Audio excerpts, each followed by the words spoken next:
Hello magical viewers, ನಾನೀಗ ನಿಮಗೆ ಒಂದು ವಂಡರ್ಫುಲ್ ಮತ್ತು ಸಿಂಪಲ್ ಆದಂತಹ ಟೆಕ್ನಿಕನ್ನು ನಿಮಗೆ ಇಲ್ಲಿ ಶೇರ್ ಮಾಡ್ತಾ ಇದ್ದೀನಿ.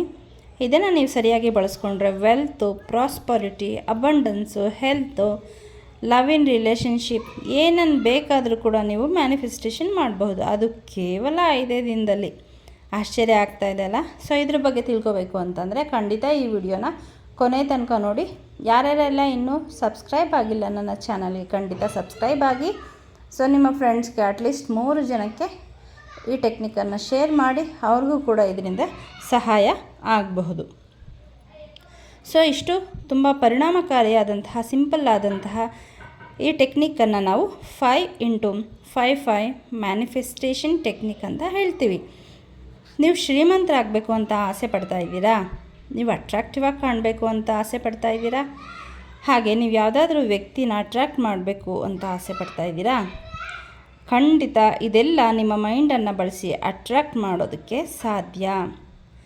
ಇದಕ್ಕೂ ಮೊದಲು ಲಾ ಆಫ್ ಅಟ್ರಾಕ್ಷನ್ನ ತುಂಬ ಬಳಸಿ ಅದರಿಂದ ಏನು ರಿಸಲ್ಟ್ ಸಿಗ್ತಾ ಇಲ್ಲ ಅಂತ ಬೇಸತ್ತಿದ್ರೆ, ಯಾಕೋ ನನಗೆ ಏನೂ ಕೆಲಸ ಮಾಡ್ತಾ ಇಲ್ಲ ಅಂತ ಫೀಲ್ ಆಗಿದರೆ, ಒಂದು ಬಾರಿ ನೀವು ಈ ಟೆಕ್ನಿಕನ್ನು ಯೂಸ್ ಮಾಡಿ ನೋಡಿ.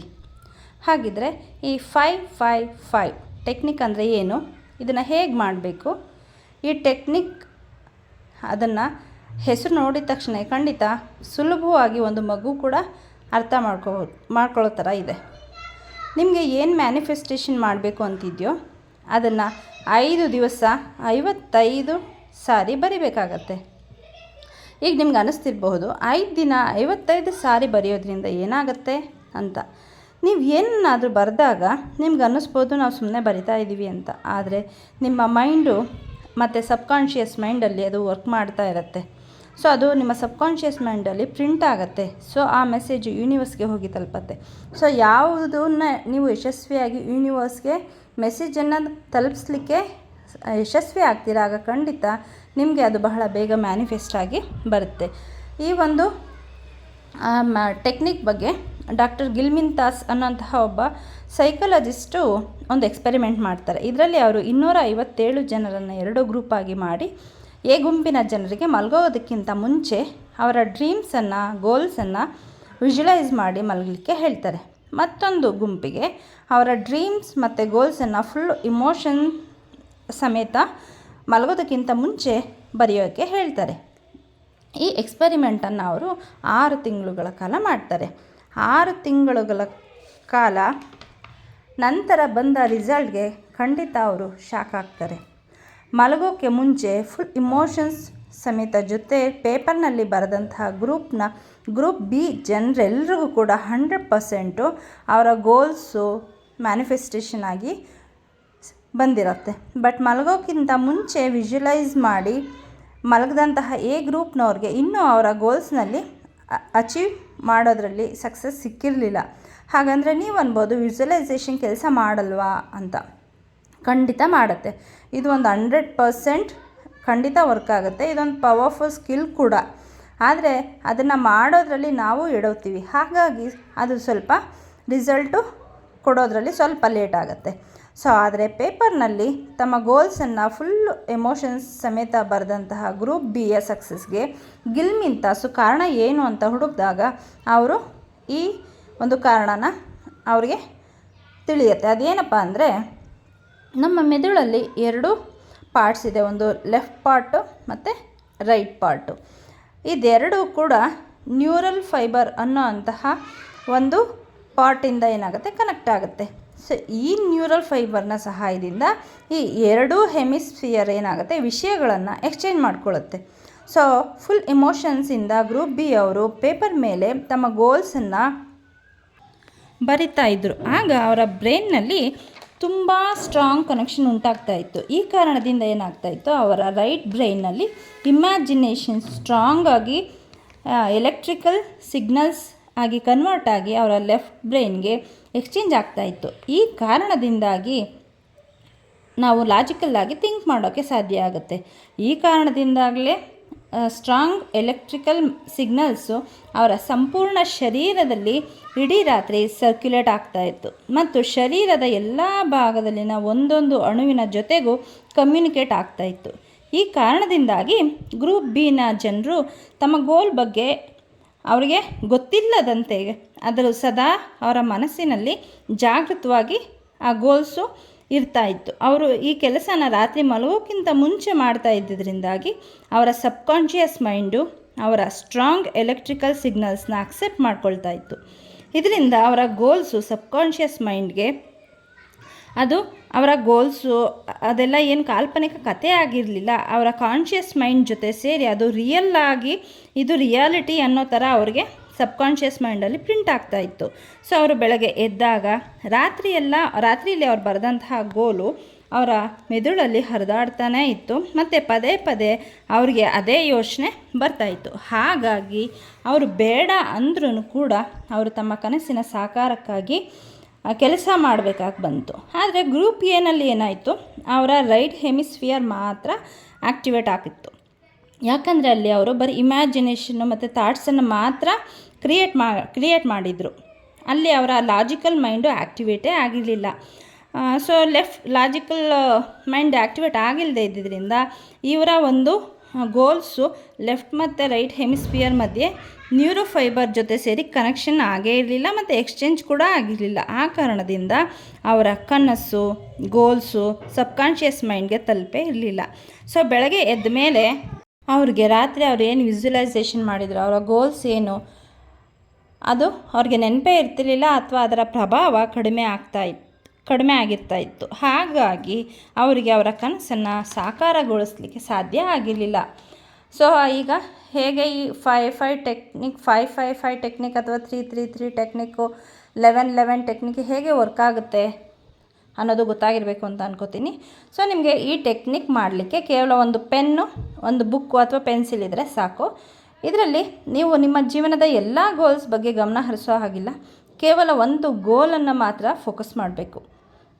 ಆ ಗೋಲನ್ನು ಸೆಲೆಕ್ಟ್ ಮಾಡ್ಕೊಂಡು ಆದಮೇಲೆ ಅದು ತುಂಬ ಸರಳವಾದ ಭಾಷೆಯಲ್ಲಿ ಅಫರ್ಮೇಷನ್ನ ರೆಡಿ ಮಾಡ್ಕೋಬೇಕು. ಅದು ಕೇವಲ ಒಂದು ಲೈನಲ್ಲಿದೆ, ನಿಮಗೆ ಅದನ್ನು 55 ಬಾರಿ ಬರೆಯೋದಕ್ಕೆ ಸುಲಭ ಆಗುತ್ತೆ. ಇಲ್ಲ ಅಂದರೆ 55 ಬಾರಿ ಬರೆಯೋ ಅಷ್ಟರಲ್ಲೇ ನಿಮಗೆ ಆ ಟೆಕ್ನಿಕ್ ಬಗ್ಗೆ ನಿಮ್ಗೆ ಏನಾಗುತ್ತೆ, ಬೇಸರ ಅನಿಸ್ಬಿಡುತ್ತೆ. ಸೊ ಹಾಗಾಗಿ ಅದು ಮ್ಯಾನಿಫೆಸ್ಟೇಷನ್ ಆಗಲಿಕ್ಕೂ ಕೂಡ ಆಗಲ್ಲ. ಅದನ್ನು ಸೆಲೆಕ್ಟ್ ಮಾಡಿಕೊಂಡಂತಹ ಒಂದು ನಿಮ್ಮ ಗೋಲನ್ನು ಪ್ರೆಸೆಂಟ್ ಟೆನ್ಸಲ್ಲಿ ರೆಡಿ ಮಾಡ್ಕೋಬೇಕು. ಫಾರ್ ಎಕ್ಸಾಂಪಲ್, ನಿಮಗೆ ಸುಂದರವಾದ ಉದ್ದವಾದ ಕೂದಲು ಬೇಕಿದ್ದರೆ, ನನಗೆ ಉದ್ದವಾದ ಸುಂದರವಾದ ಕೂದಲು ಬೇಕು ಅಂತ ಬರೆದ್ರೆ ಅಲ್ಲಿ ವರ್ಕ್ ಆಗಲ್ಲ. ಯಾಕೆ ಅಂದರೆ ಅಲ್ಲಿ ನೀವು ಲ್ಯಾಕನ್ನು ಮೆಸೇಜನ್ನು ನೀವು ಯೂನಿವರ್ಸ್ಗೆ ಕೊಡ್ತಾ ಇದ್ದೀರಾ. ಅದರ ಬದಲಿಗೆ ನನ್ನ ಕೂದಲು ಉದ್ದವಾಗಿದೆ ಸುಂದರವಾಗಿದೆ ಅಂತ ಬರೀಬೇಕು. ಮತ್ತು ಅದೇ ಥರ ಫೀಲ್ ಆಗಬೇಕು. ನೀವು ಅಯ್ಯೋ ನನ್ನ ಕೂದಲು ಉದ್ದ ಇಲ್ಲ ಸುಂದರವಾಗಿಲ್ಲ ಅಂತಲೇ ಮನಸ್ಸಲ್ಲಿ ಅಂದ್ಕೊಂಡು ನನ್ನ ಕೂದಲು ಉದ್ದವಾಗಿದೆ ಸುಂದರವಾಗಿದೆ ಅಂತ ಬರೆದಾಗ ಅದರಲ್ಲಿ ವೈರುಧ್ಯ ಬರೋದ್ರಿಂದ ಕನ್ಫ್ಯೂಷನ್ ಏನಾಗುತ್ತೆ, ಯೂನಿವರ್ಸ್ಗೆ ಹೋಗುತ್ತೆ. ಹಾಗಾಗಿ ನಿಮ್ಮ ವಿಶ್ಯು ಮ್ಯಾನಿಫೆಸ್ಟ್ ಆಗಲ್ಲ. ಸೊ ಹಾಗಾದರೆ ನಿಮ್ಗೊಂದು ಡೌಟ್ ಬಂದಿರಬೇಕು, ಯಾಕೆ ಪ್ರೆಸೆಂಟ್ ಟೆನ್ಸಲ್ಲೇ ಬರೀಬೇಕು, ಇಲ್ಲದೆ ಇರೋದನ್ನ ಹೇಗೆ ಬರೆಯೋಕ್ಕೆ ಸಾಧ್ಯ ಅಂತ. ಹೌದಲ್ವಾ? ನಾವು ಬಾರಿ ತುಂಬ ರಿಪಿಟೇಟಿವ್ ಆಗಿ ಈಗ ನನ್ನ ಕೂದಲು ಉದ್ದವಾಗಿದೆ ಸುಂದರವಾಗಿದೆ ಅಂತ ಬರೆದಾಗ ನಿಮ್ಮ ಸಬ್ಕಾನ್ಷಿಯಸ್ ಮೈಂಡಲ್ಲಿ ಮತ್ತು ಕಾನ್ಷಿಯಸ್ ಮೈಂಡು ಇವ್ರ ಹತ್ರ ಇದೆ ಅನ್ನೋ ಅಂತಹ ಒಂದು ಮೆಸೇಜು ನಾವು ಅದಕ್ಕೆ ಕೊಟ್ಟಿರ್ತೀವಿ. ಅದು ರಿಯಲ್ ಆಗಿರುತ್ತೆ ಮತ್ತು ನ್ಯಾಚುರಲ್ ಫ್ರೀಕ್ವೆನ್ಸಿಯನ್ನು ಯೂನಿವರ್ಸ್ಗೆ ಕಳಿಸ್ಕೊಡೋಕ್ಕೆ ಶುರು ಮಾಡುತ್ತೆ. ಸೊ ಹಾಗಾದರೆ ಇದನ್ನು ನಾವು ಹೇಗೆ ಮಾಡಬೇಕು ಅನ್ನೋ ಅಂಥದ್ದು ನಿಮಗೆ ಡೌಟ್ ಬಂದಿರಬೇಕು. ನೀವು ಈ ಗೋಲನ್ನು 5 ದಿನಗಳ ಕಾಲ 55 ಬಾರಿ ಸಂಪೂರ್ಣವಾಗಿ ಇಮೋಷನ್ಸ್ನ ಫೀಲ್ ಮಾಡ್ತಾ ಬರೀಬೇಕು. ಮತ್ತು ಈ ಟೆಕ್ನಿಕ್ ಮಾಡೋವಾಗ ಮತ್ತೊಂದು ಕಂಡೀಷನ್ ಏನು ಅಂದರೆ, ಇದನ್ನು ಟೈಮಿಂಗ್ಸು ಒಂದೇ ಟೈಮಿಂಗಲ್ಲಿ ಬರೀಬೇಕು. ನೀವು ಒಂದು ದಿನ ಬೆಳಗ್ಗೆ ಬರೆಯೋದು, ಇನ್ನೊಂದು ದಿನ ರಾತ್ರಿ ಬರೆಯೋದು, ಈ ಥರ ಆದರೆ ನಿಮ್ಮ ಸಬ್ಕಾನ್ಷಿಯಸ್ ಮೈಂಡು ಕನ್ಫ್ಯೂಸ್ ಆಗುತ್ತೆ. ಸೊ ಹಾಗಾಗಿ ಯಾವುದಾದ್ರೂ ಒಂದು ಸಮಯನ ನೀವು ಸೆಲೆಕ್ಟ್ ಮಾಡ್ಕೋಬೇಕು, ಬೆಳಗ್ಗೆ ಎದ್ದ ತಕ್ಷಣ ಅಥವಾ ರಾತ್ರಿ ಮಲಗೋದಕ್ಕಿಂತ ಮುಂಚೆ. ನಾನು ನಿಮಗೆ ರಾತ್ರಿ ಮಲಗೋದಕ್ಕಿಂತ ಮುಂಚೆ ಬರೆಯೋದಕ್ಕೆ ಪ್ರಿಫರ್ ಮಾಡ್ತೀನಿ. ಯಾಕೆಂದರೆ ಆಗ ನಿಮ್ಮ ಸಬ್ಕಾನ್ಷಿಯಸ್ ಮೈಂಡು ತುಂಬ ಸ್ಟ್ರಾಂಗ್ ಆಗಿರುತ್ತೆ. ನೀವು ಇಡೀ ರಾತ್ರಿ ಅದು ವರ್ಕ್ ಮಾಡೋದಕ್ಕೆ ಶುರು ಮಾಡುತ್ತೆ, ಬೇಗ ಮ್ಯಾನಿಫೆಸ್ಟ್ ಆಗುತ್ತೆ. ಹಾಗಾದರೆ ಈಗ ಏನೇನು ಮಾಡಬೇಕು ಅಂತ ತಿಳ್ಕೊಂಡ್ವಿ. ಏನೇನು ಮಾಡಬಾರ್ದು ಅನ್ನೋದ್ರ ಕಡೆ ಸ್ವಲ್ಪ ಗಮನ ಹರಿಸೋಣ. ನೀವು ನಿಮ್ಮ ಗೋಲ್ಸನ್ನು ಲ್ಯಾಪ್ಟಾಪಲ್ಲಾಗಲಿ ಅಥವಾ ಕಂಪ್ಯೂಟರ್ನಾಗಲಿ ಫೋನಲ್ಲಾಗಲಿ ಟೈಪ್ ಮಾಡೋ ಹಾಗಿಲ್ಲ. ಅದನ್ನು ಬಿಳಿ ಹಾಳೆಯಲ್ಲೇ ಬರೀಬೇಕು. ಅದು ಕೂಡ ಬ್ಲ್ಯಾಕ್ ಪೆನ್ ಅವಾಯ್ಡ್ ಮಾಡಿ. ಪ್ರೀತಿಗೆ ಸಂಬಂಧಪಟ್ಟ ಗೋಲ್ ಆಗಿದ್ದರೆ ಅದನ್ನು ನೀವು ಗ್ರೀನ್ ಇಂಕಲ್ಲಿ ಬರೀರಿ, ಪಿಂಕಲ್ಲಿ ಬರೀರಿ. ಹಣಕ್ಕೆ ಸಂಬಂಧಪಟ್ಟ ಗೋಲ್ ಆಗಿದ್ದರೆ ರೆಡ್ಡಲ್ಲಿ ಬರೀರಿ. ನಿಮ್ಮ ಹಣಕಾಸಿನ ವಿಷಯಕ್ಕೆ ಸಂಬಂಧಪಟ್ಟ ಗೋಲ್ ಆಗಿದ್ದರೆ ಅದನ್ನು ಗ್ರೀನ್ ಇಂಕಲ್ಲಿ ಬರೀರಿ. ಸೊ ನಮ್ಮ ಹತ್ರ ಈ ಪೆನ್ಸ್ ಇಲ್ಲ ಅಂತ ಅಂದರೆ ಬ್ಲೂ ಪೆನ್ನಲ್ಲಿ ಬರಿಬಹುದು. ಏನೇ ಗೋಲ್ ಆಗಿದ್ರೂ ಕೂಡ ಬ್ಲೂ ಪೆನ್ನಲ್ಲಿ ಬರಿಬೋದು. So avoid black pen. So ನಾನು ಈ ಥರ ಟೆಕ್ನಿಕ್ ಮಾಡ್ತಾಯಿದ್ದೀನಿ, ಈ ಥರ ಗೋಲ್ ಸೆಲೆಕ್ಟ್ ಮಾಡ್ಕೊಂಡಿದ್ದೀನಿ ಅಂತ ಯಾರ ಹತ್ರನೂ ಕೂಡ ನೀವು ಡಿಸ್ಕಸ್ ಮಾಡಬಾರ್ದು. ಮತ್ತು ಏನಾದರೂ ಈ ಟೆಕ್ನಿಕ್ ಶುರು ಮಾಡಿದ್ಮೇಲೆ ಮಿಸ್ಸಾಗಿ ಒಂದು ದಿನ ಬಿಟ್ಟರೂ ಕೂಡ ಅದನ್ನು ಅಲ್ಲಿಗೆ ಸ್ಟಾಪ್ ಮಾಡಿ ಮಾರನೇ ದಿನದಿಂದ ಮತ್ತೆ ಹೊಸದಾಗಿ ನೀವು ಅದನ್ನು 5 ದಿನಗಳ ಕಾಲ ಬರಿಬೇಕು. ನಿಮ್ಮ ಗೋಲ್ಸನ್ನು ಇಚ್ಛೆಯ ರೂಪದಲ್ಲಿ ಬರೀಬಾರ್ದು, ಅದು ಪ್ರೆಸೆಂಟ್ ಟೆನ್ಸಲ್ಲಿ ಬರೀಬೇಕು. ಮತ್ತು ಫುಲ್ ಇಮೋಷನ್ಸ್ ಜೊತೆಗೇ ಫೀಲ್ ಮಾಡ್ತಾನೆ ಬರೀಬೇಕು. ಮತ್ತು ತುಂಬ ಪಾಸಿಬಲ್ ಆದಂತಹ ವಿಷಯನ ನೀವು ಸೆಲೆಕ್ಟ್ ಮಾಡ್ಕೋಬೇಕು. ನಾನು ಕೆಲಸಕ್ಕೆ ಹೋಗ್ತಾ ಇಲ್ಲ, ಆದರೆ ನನಗೆ 1 ಕೋಟಿ ಬೇಕು ಅಂತ ಬರೆದ್ರೆ ಸೊ ಅದು ವೈರುಧ್ಯ ಇರುತ್ತೆ ಅಲ್ವಾ. ಅದನ್ನು ನಮ್ಮ ಮೈಂಡೇ ಒಪ್ಕೊಳ್ಳೋಕ್ಕೆ ರೆಡಿ ಇರೋದಿಲ್ಲ. ಸೊ ಅಲ್ಲೇ ಕಟ್ಟಾಗ್ಬಿಡುತ್ತೆ. ಅದು ನಮ್ಮ ಕಾನ್ಷಿಯಸ್ ಮೈಂಡೇ ಒಪ್ಪಲ್ಲ. ಹಾಗಾಗಿ ಸಬ್ಕಾನ್ಷಿಯಸ್ ಮೈಂಡ್ ತನಕ ಆ ವಿಷಯ ಹೋಗೋದೇ ಇಲ್ಲ. ಹಾಗಾಗಿ ಅದು ಮ್ಯಾನಿಫೆಸ್ಟ್ ಆಗೋದಕ್ಕೆ ಸಾಧ್ಯ ಆಗೋದಿಲ್ಲ. ಹಾಗಾಗಿ ನಿಮ್ಮ conscious mind subconscious mind accept ಮಾಡ್ಕೊಳ್ಳೋ ಅಂತಹ ಗೋಲ್ಸನ್ನು ನೀವು ಇದಕ್ಕೆ ಸೆಲೆಕ್ಟ್ ಮಾಡ್ಕೋಬೇಕಾಗುತ್ತೆ. ಅಕಸ್ಮಾತ್ ನೀವು 5 ದಿನಗಳ ಕಾಲ ಇದನ್ನು ಬರಿತಾ ಇರ್ತೀರ, ಅದಕ್ಕೂ ಮುಂಚೆನೇ ನಿಮ್ಮ ಗೋಲ್ ಏನಾದರೂ ಮ್ಯಾನಿಫೆಸ್ಟ್ ಆದರೆ ಅದನ್ನು ನೀವು ಅಲ್ಲೇ ನಿಲ್ಲಿಸೋ ಹಾಗಿಲ್ಲ. ಇನ್ನು ಉಳಿದ ದಿನಗಳ ಕಾಲ ನೀವು ಗ್ರ್ಯಾಟಿಟ್ಯೂಡ್ನ ಸಲ್ಲಿಸ್ತಾ ನನಗೆ ಈ ಕೆಲಸ ಬಹಳ ಬೇಗ ಆಗಿದ್ದಕ್ಕೆ ಸೇಮ್ ಅಫರ್ಮೇಷನನ್ನು 55 ಬಾರಿ ಇನ್ನೆಷ್ಟು ದಿನ ಉಳಿಕೆ ಆಗಿದೆ ಅಷ್ಟು ದಿನ ಬರೆದು ಮುಗಿಸ್ಬೇಕು. ಸೊ ನಿಮಗೆ ಏನಕ್ಕೆ ಈ ಟೆಕ್ನಿಕ್ಕು ವರ್ಕ್ ಆಗುತ್ತೆ, ಹೇಗೆ ಬರೀಬೇಕು, ಏನು ಮಾಡಬಾರ್ದು ಅಂತ ತುಂಬ ಡೀಟೇಲಾಗಿ ವಿಷಯಗಳನ್ನು ತಿಳಿಸ್ಕೊಟ್ಟಿದ್ದೀನಿ. ನಾನು ಶೇರ್ ಮಾಡಿದಂತಹ ವಿಷಯಗಳು ನಿಮಗೆ ಇಷ್ಟ ಆಗಿದರೆ ಲೈಕ್ ಮಾಡಿ, ಶೇರ್ ಮಾಡಿ, ಸಬ್ಸ್ಕ್ರೈಬ್ ಮಾಡಿ. Thank you for watching.